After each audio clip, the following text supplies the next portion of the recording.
प्रिय बच्चों, कल हम आप सभी लोगों को पालमपुर गांव की कहानी के बारे में चर्चा कर रहे थे और उससे पहले अर्थशास्त्र विषय की वस्तु सामग्री समझा रहे थे कि अर्थशास्त्र के कितने विभाग हैं और उन विभागों का अर्थशास्त्र में क्या उपयोग है। तो आज आपको देखना है पालमपुर गांव की कहानी। तो पालमपुर गांव की कहानी एक अर्थव्यवस्था पर निर्धारित कहानी है।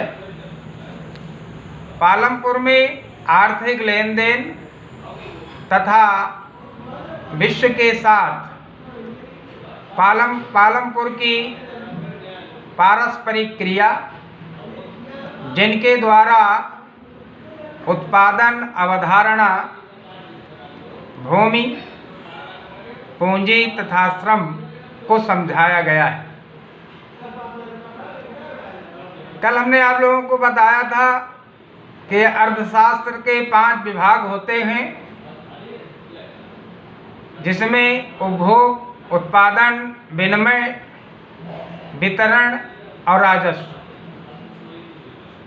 तो इस कहानी में अर्थशास्त्र के 5 विभाग हैं। उन 5 विभागों में 2 नंबर का विभाग जिसे उत्पादन कहते हैं, तो उत्पादन के महत्वपूर्ण 5 उपादान के साधन हैं। उन साधनों में नंबर 1 आता है भूमि, और भूमि का साधक है भूस्वामी। भूस्वामी को उसके प्रतिफल में मिलता है लगान। दूसरा आता है श्रम। श्रम का साधक है श्रमिक, और श्रमिक को प्रतिफल के रूप में प्राप्त होती है मजदूरी। तीसरा साधन है पूंजी। पूंजी का स्वामी है पूंजीपति, जिसके प्रतिफल में उसे प्राप्त होता है ब्याज। चौथा आता है संगठन। संगठन का साधक है संगठनकर्ता, और संगठनकर्ता को उसके प्रतिफल में मिलता है वेतन। 5वां उत्पादन के उपादान के साधनों में आता है उद्यमी, और उद्यमी का साधक है सहायसी। सहायसी को उसके प्रतिफल में प्राप्त होने वाला धन, जिसे लाभ कहते हैं। तो सहायसी का उत्पादक है उद्यमी, और उद्यमी को प्राप्त होने वाला प्रतिफल है लाभ। तो पालमपुर की कहानी इन 5 बिंदुओं पर आधारित है, जिसमें भूमि, पूंजी, संगठन, पूंजी और साहस, ये उत्पादन के 5 महत्वपूर्ण साधन हैं। और इस कहानी में इन्हीं 5 साधनों की महत्वपूर्ण भूमिका है, जिसमें आप देखेंगे कृषि, और कृषि कार्य भूमि पर ही संभव है। कृषि, खेती पालमपुर का प्रमुख व्यवसाय है, और इसके अतिरिक्त यहाँ पर लघु स्तरीय विनिर्माण, डेयरी, परिवहन आदि सीमित स्तर पर प्रचलित उद्योग हैं। उत्पादन के मुख्यतः 4 साधन माने जाते हैं। 5 साधन माने जाते हैं, जिसमें भूमि, श्रम, पूंजी, संगठन और साहस। इन 5 साधनों के सम्मिलित प्रयास से उत्पादन संभव होता है। उत्पादन में भौतिक पूंजी 2 प्रकार की होती है, स्थायी पूंजी व कार्यशील पूंजी। स्थायी पूंजी में औजार, मशीन, भवन आदि आते हैं, जबकि कच्चा माल व नगद मुद्रा कार्यशील पूंजी कहलाती है। एक वर्ष में किसी भूमि पर एक से अधिक फसल पैदा करने को बहुविध फसल प्रणाली कहते हैं। पालमपुर में डेयरी, लघु स्तरीय, विनिर्माण, दुकानदारी व परिवहन आदि गैर कृषि व्यवसाय शामिल हैं। भारत में कृषि के 2 मुख्य मौसम हैं। बरसात का मौसम, जिसमें खरीफ की फसल, सर्दी का मौसम, जिसमें रबी की फसल उत्पन्न की जाती है।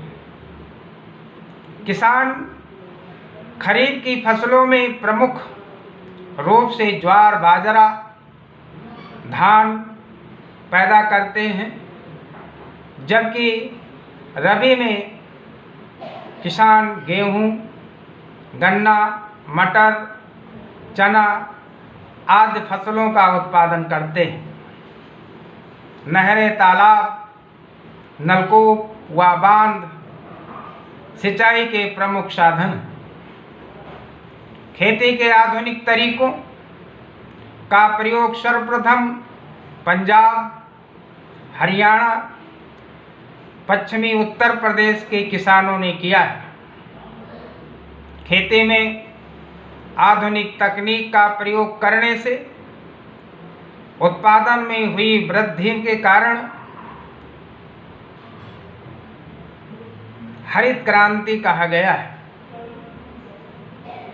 पालमपुर के कुछ व्यापारी शहर जाकर थोक बाजार से वस्तुएं लाकर गांव में दुकानों के माध्यम से बेचते थे। रिक्शा, तांगा, ट्रैक्टर, ट्रक, परंपरागत बैलगाड़ी आदि यहाँ के प्रमुख परिवहन के साधन हैं। पालमपुर में सुविकसित सड़क, परिवहन, बिजली, सिंचाई, स्कूल व स्वास्थ्य केंद्र की व्यवस्था है। 1960 के मध्य तक कृषि के पारंपरिक तरीके अपनाए जाते थे, इसलिए उत्पादन कम होता था। लेकिन 1960 के उत्तरार्ध में आई हरित क्रांति ने भारतीय किसानों को गेहूं एवं चावल की फसल का उच्च उत्पादन देने वाले बीजों से परिचय कराया। पालमपुर में पारंपरिक बीजों से होने वाली गेहूं की पैदावार 1300 किलोग्राम प्रति हेक्टेयर थी। HYV बीजों की सहायता से पैदावार बढ़कर 3200 किलोग्राम प्रति हेक्टेयर तक हो गई है। पालमपुर में 450 परिवारों में से लगभग 150 भूमिहीन परिवार हैं और ये सभी दलित हैं। पालमपुर के लगभग 25% किसान गैर कृषि क्रियाओं में लगे हुए हैं, जैसे कि डेयरी, विनिर्माण, दुकानदारी या परिवहन आदि। तो इस तरह से पालमपुर गांव की कहानी में से महत्वपूर्ण बिंदुओं को आप लोगों को हम बता रहे हैं। अब आप इसके अंतर्गत देखेंगे पालमपुर गांव की कहानी के पारिभाषिक शब्द, जिसमें हेक्टेयर भूमि की पैमाइश की एक इकाई जो 100 एकड़ के बराबर होती है। हरित क्रांति खेती में आधुनिक विधियों के प्रयोग के कारण पैदावार में होने वाली वृद्धि को हरित क्रांति कहते हैं, या फसलों में आमूलचूल परिवर्तन करना हरित क्रांति कहलाती है। बहुविध फसल प्रणाली किसी भूमि पर एक वर्ष में एक से अधिक फसल पैदा करने को बहुविध फसल प्रणाली कहा जाता है। श्रमिक ऐसे लोग जो मजदूरी करके अपना भरण पोषण करते हैं, उन्हें श्रमिक कहते हैं। लघु कृषक ऐसे कृषक जिनके पास 2 हेक्टेयर से कम भूमि होती है, लघु कृषक कहलाते हैं। उत्पादक या उत्पादन आवश्यकता की संतुष्टि हेतु वस्तुएं व सेवाएं उत्पन्न करना उत्पादन कहलाता है। भूमि या प्राकृतिक रूप से पाए जाने वाला स्थायी नवीकरणीय संसाधन है और इसमें अन्य प्राकृतिक संसाधन जैसे पानी, वन एवं खनिज शामिल हैं, उसे भूमि कहा जाता है। पूंजी किसी विशेष कार्य को करने के लिए आवश्यक धन को पूंजी कहते हैं। मानव पूंजी भूमि, मजदूरों एवं भौतिक पूंजी का प्रयोग करके उत्पादन करने के लिए मानवीय ज्ञान और श्रम की आवश्यकता होती है, इसे मानव पूंजी कहा जाता है। भौतिक पूंजी इसमें प्रत्येक सोपान पर जरूरी निवेश शामिल है, जैसे कि औजार, मशीनें, भवन, कच्चा माल एवं धन आदि। स्थायी पूंजी उत्पादन में प्रयोग होने वाले औजार, मशीनें और भवन, ये स्थायी पूंजी। कार्यरत पूंजी कच्चा माल और नकद पूंजी, ये कार्यरत पूंजी कहलाती है। उत्पादन के कारक प्रत्येक उत्पादन भूमि, श्रम, श्रमिक पूंजी एवं मानव पूंजी द्वारा संयोजित होता है, जिन्हें उत्पादन के कारक कहा जाता है। कृषि मजदूर गांव के वे लोग जो या तो भूमिहीन परिवारों से संबंध रखते हैं या छोटे भूखंडों पर खेती करने वाले परिवारों से संबंध रखते हैं। उन्हें नकदी या किसी अन्य रूप में केवल मजदूरी ही मिलती है, उसे कृषि भूमि मजदूर कहा जाता है। उसे कृषि भूमि मजदूर कहा जाता है। और इसके अतिरिक्त आप इसमें ये और देखेंगे कि पालमपुर में बिजली के प्रसार ने किसानों की किस तरह मदद की, ये हेडिंग है। पालमपुर में बिजली के प्रसार ने किसानों की भिन्न रूप से सहायता की। नंबर 1, कृषि उपकरण जैसे थ्रेसर आदि ने किसानों की सहायता की। बिजली का उपयोग गांव में प्रकाश के लिए भी किया गया। विद्युत प्रकाश, पंखे, प्रेस एवं मशीनों ने किसानों के घरेलू कार्यों में सहायता दी है।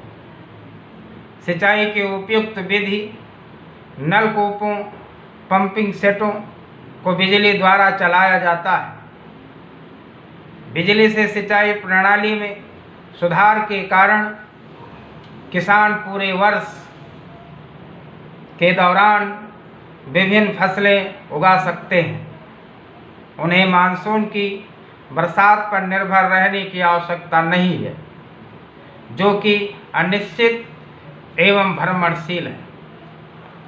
इसके अतिरिक्त सिंचित क्षेत्र को बढ़ावा देना,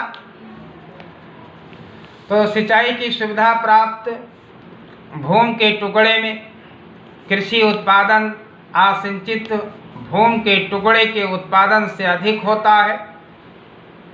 कृषि उत्पादन में वृद्धि के लिए सिंचित क्षेत्र महत्वपूर्ण ही नहीं बल्कि आवश्यक भी है। पौधों का जन्म, उनका विकास, फलना और फूलना मिट्टी, जल और हवा के कुशल संयोग पर निर्भर करता है। यदि सिंचाई की असुविधा के कारण जल प्राप्त नहीं होता है तो फसलें सूख जाती हैं। यदि लगातार जल की कमी हो तो अकाल का भय भी बना रहता है।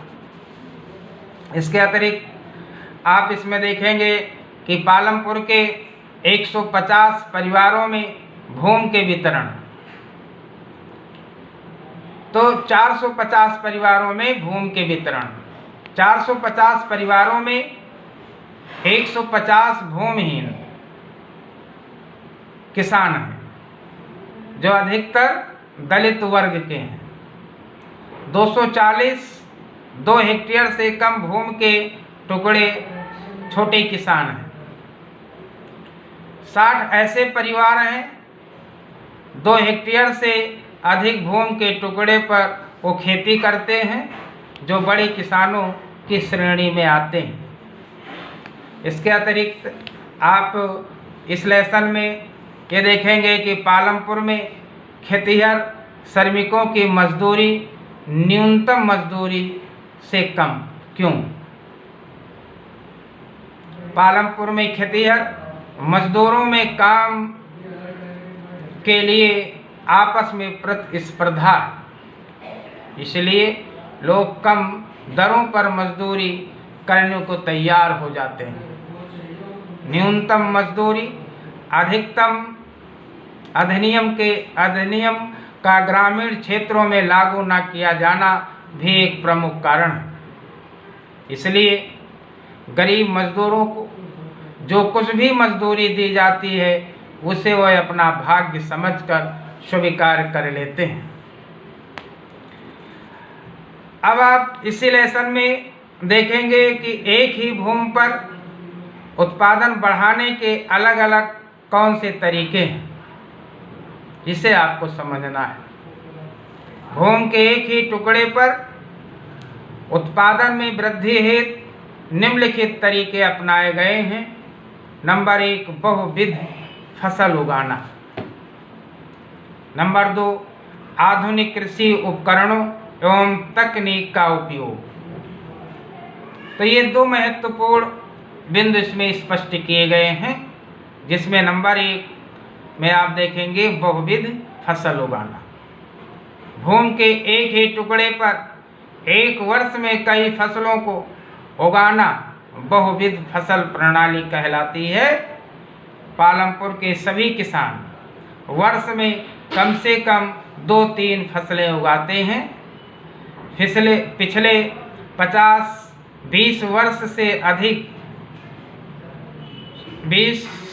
15-20 वर्ष से अनेक किसान तीसरी फसल के रूप में आलू की खेती कर रहे हैं एवं अन्य व्यापारिक फसलों का भी उत्पादन साथ साथ कर रहे हैं। आधुनिक कृषि उपकरणों एवं तकनीक का उपयोग पंजाब, हरियाणा एवं पश्चिमी उत्तर प्रदेश के किसान आधुनिक कृषि तरीकों को अपनाने वाले भारत के पहले किसान थे।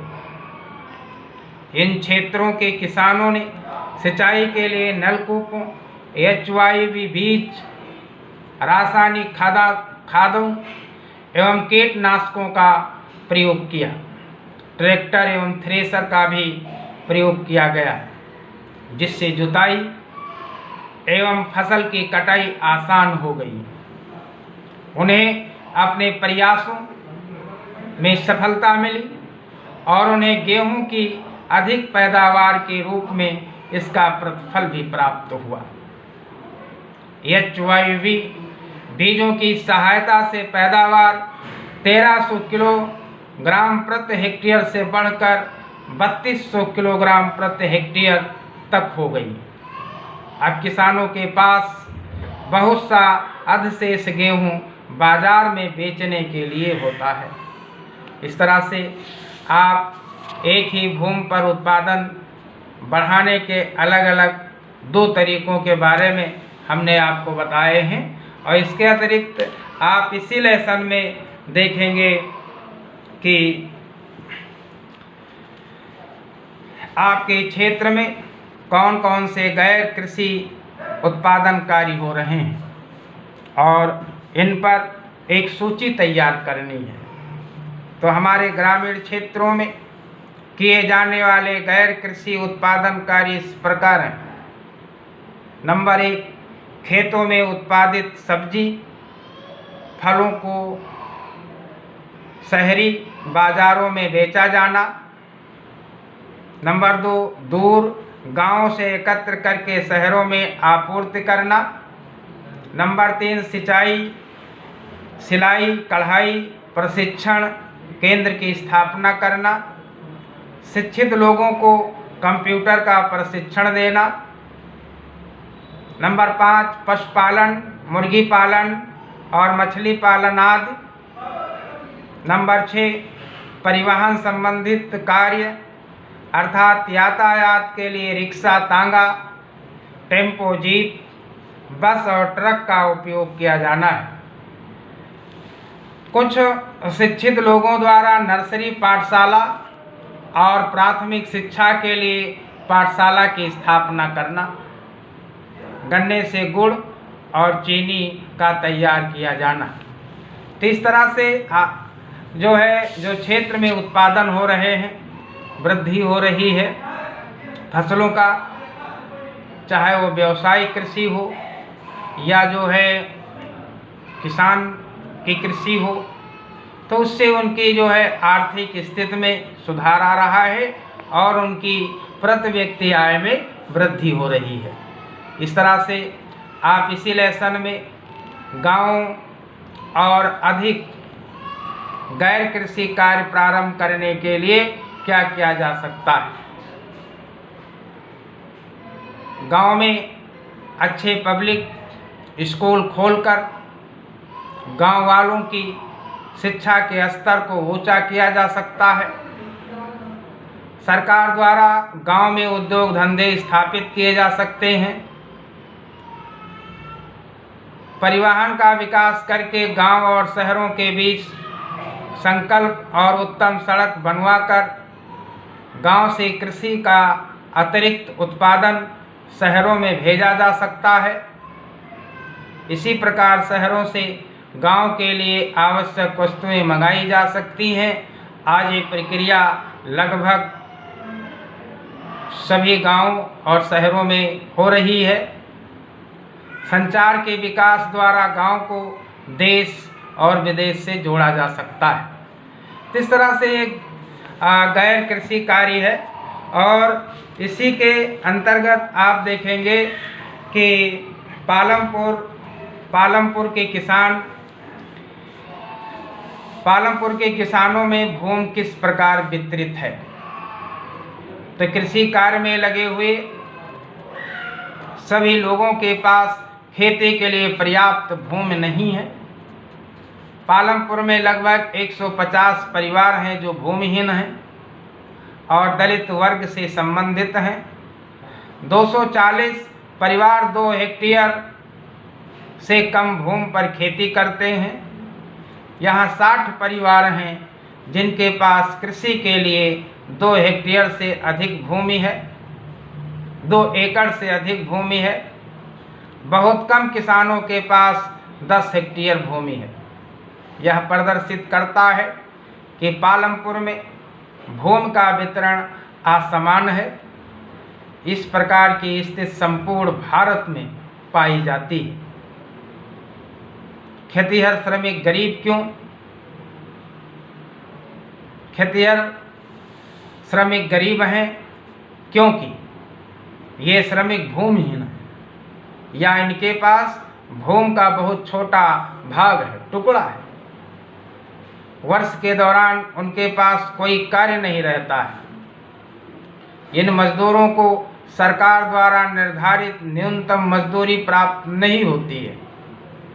इनके परिवार बड़े होते हैं, ये अशिक्षित होते हैं, अस्वस्थ एवं अकुशल होते हैं, ये गरीब होते हैं। गरीबी ही गरीबी को जन्म देती है। तो आज तक जो है पालमपुर गांव की कहानी के बारे में हम आप लोगों को बता रहे थे, और कल इसी लेसन में पालमपुर गांव की आर्थिक क्रियाओं के बारे में और गैर कृषि क्रियाओं के बारे में एवं कृषि कार्य हेतु श्रमिकों के बारे में आप सभी लोगों को बताएंगे, चर्चा करेंगे। और आप सभी लोगों से निवेदन है कि भूगोल में जो फर्स्ट और सेकंड लेसन हमने पढ़ाए हैं उनके सभी प्रश्न उत्तर आप अपने फेयर कॉपी में कर लेंगे। और बच्चों, आप सभी लोगों से निवेदन है कि घर में साफ सुथरा रहें, सुरक्षित रहें। कोरोना से अगर बचना है तो आपको बाहर नहीं जाना है। जय हिंद।